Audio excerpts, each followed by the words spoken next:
Rebonjour, c'est encore Papinando. Là, j'ai changé de coin. On est bien, on est toujours en forêt. Et on va passer au deuxième sujet que j'aime bien, que j'ai envie de vous parler surtout. Deux, trois petits conseils que les anciens devraient transmettre aux plus jeunes ou même aux moins jeunes. Il n'est jamais trop tard pour commencer. Alors, ces choses-là, d'ailleurs, c'est dommage. C'est dommage. Je surveille quand même du coin de l'œil ma chienne parce que j'ai vu un énorme chien passer. Il avait que 9 mois, mais c'était un mastodon. Donc, c'est dommage qu'on n'apprend pas ça à l'école. Mais bon, des petites choses voilà, qui pourraient être importantes par la suite de votre vie et indispensables. Donc, je cite par exemple, pour les garçons, on ne nous dit jamais que le premier, alors ne rigolez pas tout de suite, c'est pas une blague, mais que le premier pipi du matin, les garçons, il faut le faire assis. Comme ça, vous videz bien la vessie et apparemment, ça éviterait les problèmes de prostate par la suite quand vous vieillissez. J'ai bloqué parce que j'ai pas une main à rallonge et j'ai ma chienne. Viens là, viens. Voilà, vous entendez, elle passe, elle se met à l'abri. Donc ensuite, apparemment ça évite des ennuis de prostate et ça, c'est pas négligeable. Pareil pour ce qui est de vous brosser les dents. C'est bien de se brosser les dents, mais si vous pouvez passer un fil dentaire, c'est impeccable. Ça permet vraiment de nettoyer correctement les dents. Et ça, c'est des petits détails que les anciens ou ne serait-ce que l'école pourrait nous apprendre. Donc ensuite, je parlerai du capital physique. Votre capital physique. Alors moi, vaut mieux en parler avec les jeunes en les sensibilisant, en leur disant bien qu'attention, vous avez un capital physique, mais il ne faut pas le négliger et il ne faut pas le saboter. Ne serait-ce qu'en ayant une mauvaise hygiène de vie, en mangeant tout et n'importe quoi, voilà. Essayez de faire un petit peu de sport, de bouger, voilà. Ça, c'est pareil, parce que quand les jeunes ou les moins jeunes commencent à prendre du poids, c'est hyper difficile de revenir en arrière, quoi. Et après, bien souvent, ils sont malheureux. Et puis voilà, ils sont dans un espèce d'engrenage qui fait que c'est un cercle vicieux. Et puis voilà, ça déprime et compagnie. C'est dommage. Une autre chose importante, alors tous ces conseils, bien sûr, des fois... moi c'est malheureusement on m'avait pas prévenu, donc voilà, j'en ai pâti un peu, quoi. Mais l'importance de garder et d'entretenir une bonne relation avec vos amis, ça c'est important, c'est hyper important de garder un bon entourage. Ouais, gardez précieusement vos amis. Après, il y a aussi l'importance de prendre du temps pour vous-même, pour votre passion, pour vous retrouver, pour faire du sport, mais un moment à vous, ça c'est très très important. Ça, on le néglige beaucoup, et pour votre équilibre mental, physique, c'est néfaste. Vous pouvez faire aussi, je sais pas, vous avez des passions de maquettes un peu bruyantes, madame. Passion de maquette, et faites des maquettes, et puis ça vous permet de vous épanouir, voilà, au moins dans la journée. Essayez de le faire le plus souvent possible dans la semaine pour vous retrouver vous. Alors dans les choses à faire, mais dans les choses à ne pas faire. Alors moi, c'est toujours mes avis personnels. On peut toujours me dire que vous n'êtes pas d'accord. J'accepte. Je discute souvent avec des personnes de la famille.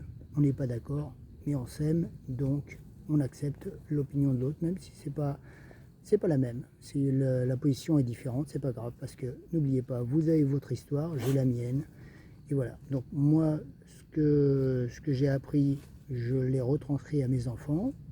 Ils se débrouillent pas mal, tant mieux pour eux, j'en suis heureux, je les aime. Et donc on va parler après des achats. Attention aux achats. Alors les achats, on va ouvrir avec par exemple l'achat d'un véhicule. L'achat d'un véhicule, la voiture, c'est vraiment le plus mauvais investissement que vous pouviez faire. Ça décote hyper vite, hein. Vous prenez un véhicule, dès qu'il sort du garage, il a déjà perdu de la valeur. Au bout d'un an, vous voyez, il a perdu je sais pas combien, 10 000, 15 000 euros, j'en sais rien. Non mais ça va super vite et au bout de 5 ans, 10 ans, il ne vaut plus rien et ça coûte très cher. Est-ce qu'il ne serait pas plus judicieux de prendre un véhicule qui a fait ses preuves, qui a déjà fait ses preuves et sans avoir trop de problèmes. Alors je m'explique, par exemple, se donner par exemple un nombre de kilomètres maximum, un véhicule de 100 000 km, ça peut être un bon véhicule, hein, parce que les véhicules peuvent faire des fois 200, 300, 400 000 km. Et de là, vous prenez, comment dire, exemple sur les taxis par exemple, vous regardez le style, c'est très agréable, elle est enceinte je crois, non je rigole, elle a 13 ans. Vous prenez exemple sur les taxis, et les taxis en général ils savent quelles sont les voitures actuellement qui sont les plus robustes et les plus fiables. Donc vous essayez de copier. À l'époque, il y avait beaucoup la 405, bon je vous parle comme un vieux, mais 405, la 407 ou autre chose, je sais pas, les Mercedes ou autre. Et ça vous permet d'avoir un véhicule, si vous l'entretenez correctement, ben, d'être fiable. Il peut ne pas avoir besoin spécialement de réparation si vous l'entretenez correctement. Pas plus qu'un véhicule neuf. Parce que j'ai l'exemple, je la surveille du coin de l'œil, j'ai l'exemple de mon beau-père qui a acheté une voiture Xara Citroën neuve. Il a été embêté pendant 6 mois. Elle a passé sur les 6 mois, 5 mois au garage, quoi. Des voyants qui s'allumaient de tous les côtés et tout. Donc c'est parce que vous avez un véhicule neuf que vous ne serez pas embêté. C'est totalement faux. Par contre, vous allez payer plein pot. Donc voilà, sur ce, il avait fini par la revendre et il s'achetait autre chose. De plus, même si c'est un véhicule ancien, 10 ans, 15 ans, d'ailleurs 20 ans, la mienne, j'ai une 407, qui roule très bien d'ailleurs, vous pouvez toujours l'assurer tout risque. Juste avant, j'avais une 206 et j'ai eu un problème de pare-brise, enfin un pare-brise qui a explosé, et j'en ai eu pour 1700 euros de réparation. Heureusement que j'étais en tout risque, parce que sinon, pour sortir 1700 euros, il faut se lever un peu plus tôt. Et heureusement j'étais en tout risque. Sinon, si la voiture en vaut que 1500 par exemple, il m'aurait donné 1500 euros, donc je repartais quand même avec une cagnotte de 1500 euros. Et vous payez, allez, au mois, je paye à peu près 70 euros. Voilà, donc 70 euros, vous faites la différence, 1500 euros, ça vaut le coup, quoi. Sinon, il faut taper dans le portefeuille, dans le compte, et vous le videz d'un coup, parce qu'il faut sortir 2, 3, 4 000 euros pour une nouvelle voiture. Là, ça vous aide un peu si vous avez déjà 1500 euros dans la poche. Un autre petit conseil, on va changer un peu de registre. Pour ce qui est l'achat de vêtements, vous pouvez, alors moi je ne connaissais pas quand j'étais jeune, mais maintenant je pratique beaucoup, c'est les brocantes. Alors brocantes, vous pouvez trouver plein de choses intéressantes, c'est-à-dire des outils, des habits pour vos enfants, et même pour vous, hein. J'ai même acheté en brocante certains vêtements avec encore des étiquettes ou même de marque. Donc pratiquement jamais mis ou même jamais mis. Et pas pour vraiment des prix imbattables, 3-4 euros. Vous pouvez avoir des jeans, des polos ou autres, de marque. Donc ça c'est vraiment intéressant pour celui qui n'a pas beaucoup d'argent, et puis ou celui qui ne veut pas dépenser beaucoup non plus, hein. On peut être économe sans être radin. Je pense que être économe c'est une qualité, au contraire de radin, bien sûr. Sinon, alors pour ceux qui ont des problèmes comme moi, non je rigole, comment dire, pas de boulimie, non, qui savent pas se retenir quand ils ont voilà, des barres céréales ou des glaces chez eux, et ben le meilleur moyen de ne pas céder à la tentation de la barre céréale, des gâteaux ou autres, c'est de ne pas l'avoir sous le nez. malheureusement, si vous en achetez, je sais pas, 10 paquets, vous allez en manger un facilement, et devant la télé ou devant l'ordinateur, et ça va très très vite. Donc, si vous ne l'avez pas sous le nez, il y a peu de chances que vous preniez la voiture pour aller chercher votre barre de céréales que vous avez envie. Et au pire, ça vous fera dépenser des calories pour aller là-bas. Mais franchement, si vous n'avez pas de Nutella dans les placards, vous n'allez pas tartiner à longueur de temps. Vous allez plutôt mettre ce qu'il y a autour. C'est-à-dire que si vous avez pris de la compote, de la confiture ou autre, et ben, vous vous contenterez de ce que vous avez sous le coude. Ça, c'est pas mal. Après tout ça, ça reste des conseils, c'est facile à dire. Maintenant, oui, si vous craquez un petit peu, si vous voulez vous donner bonne conscience, la seule chose que vous pouvez faire, c'est de bouger. Bouger, comme ça vous allez griller voilà, les calories que vous avez ingurgitées, et puis vous sentirez peut-être mieux au niveau de votre tête, moins culpabilisant, quoi. Allez, le dernier petit conseil, parce qu'on ne va pas faire non plus une vidéo de 45 minutes. Le dernier petit conseil, alors ça c'est ce que j'ai dit à mes enfants aussi, pour éviter d'innombrables disputes de couple, parce que l'argent, ça vous ronge le cerveau quand il n'y en a pas. Le mieux, hein, vraiment le mieux pour moi, c'est même si vous mettez en ménage avec quelqu'un ou même marié, hein, chacun garde son compte courant perso.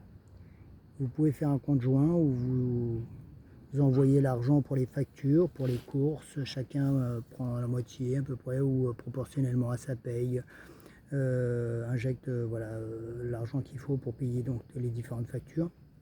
Et surtout, vous gardez votre autonomie financière.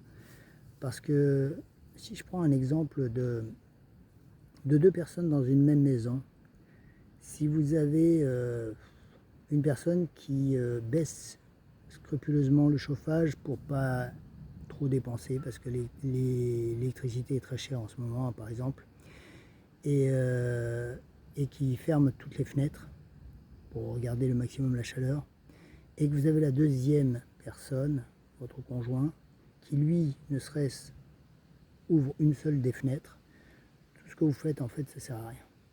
C'est un peu la technique du panier percé.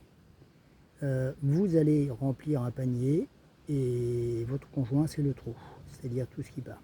Alors moi, pour la petite histoire, j'ai eu pendant des années,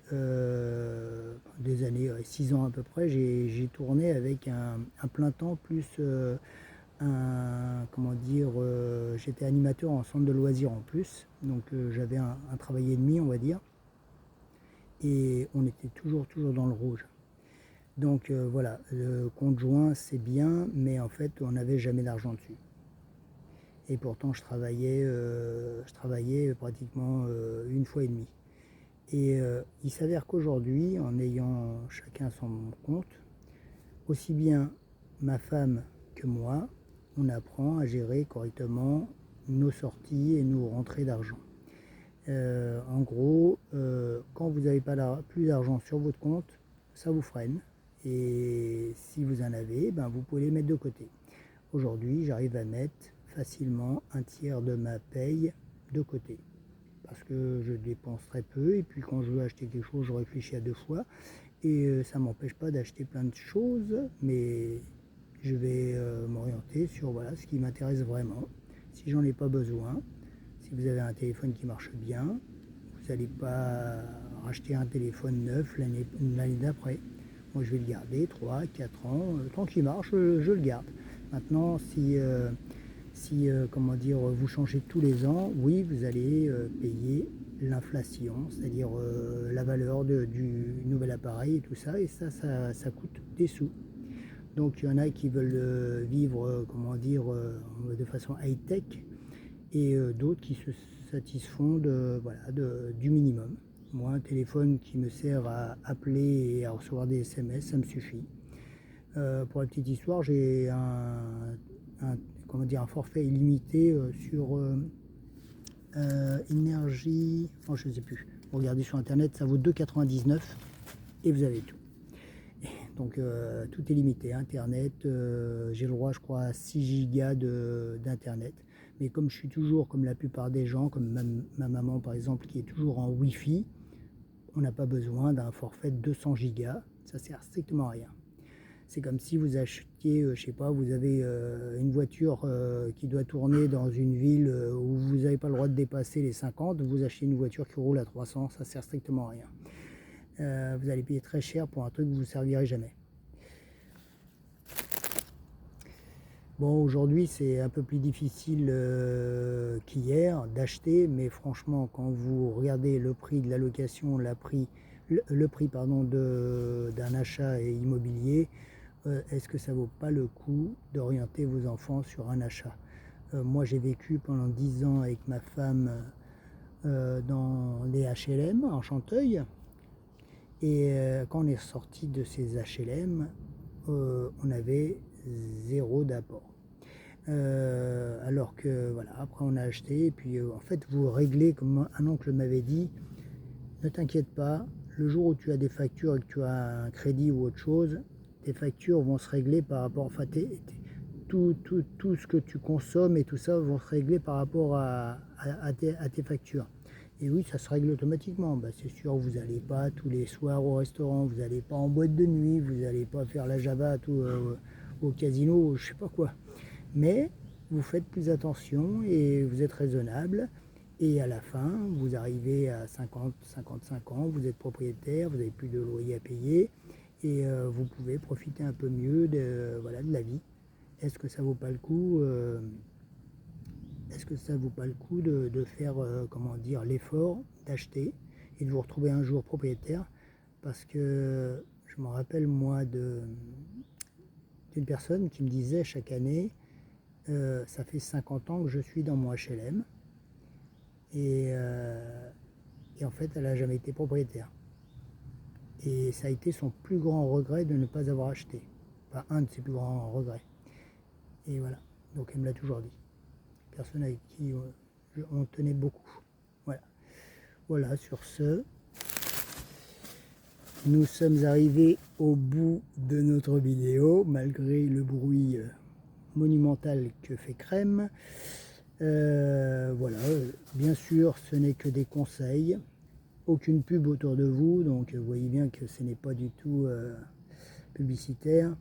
Et prenez ce conseil comme un grand-père à un petit-fils, un père à son fils, ou juste entre amis, ou juste un conseil de copain. Mais c'est juste pour essayer de vous faciliter la vie et d'éviter les erreurs dans lesquelles moi, par exemple, je suis tombé, que vous passiez à côté. Parce que je vous ai prévenu qu'il y avait un trou à cet endroit-là. Bon, sur ce, je vous embrasse très fort et puis je vous souhaite de vous porter le mieux possible. Et bien sûr, que le bonheur vous accompagne. Salut la compagnie!